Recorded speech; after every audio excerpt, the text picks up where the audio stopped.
67% of couples report that relationship satisfaction drops significantly the first year after having a baby. And the number one reason they give isn't money, isn't intimacy. It's feeling like strangers. Here's exactly why that happens. Your brain has a cognitive resource called mental bandwidth. Think of it like RAM on your computer.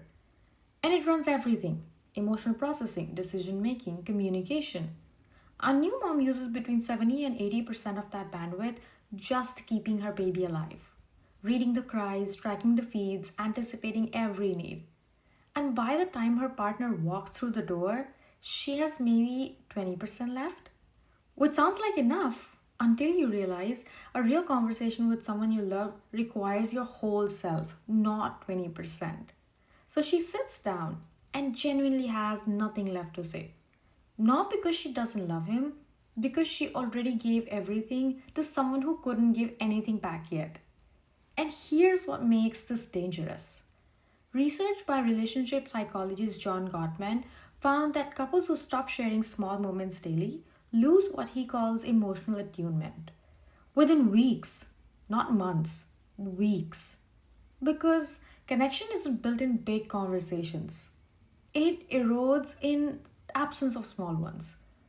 Every day she doesn't share something small, a thought, a moment, something that made her laugh, is a day the distance grows quietly, without either of them really noticing. Until one day they look up and wonder, how did they get here? Here's what Gottman research actually recommends.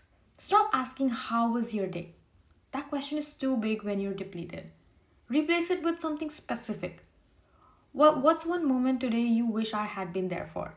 What's one thing that surprised you? What's one thing you're still thinking about? Specific questions activate specific memories.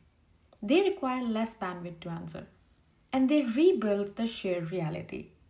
That makes two people feel like teammates instead of strangers sharing a house.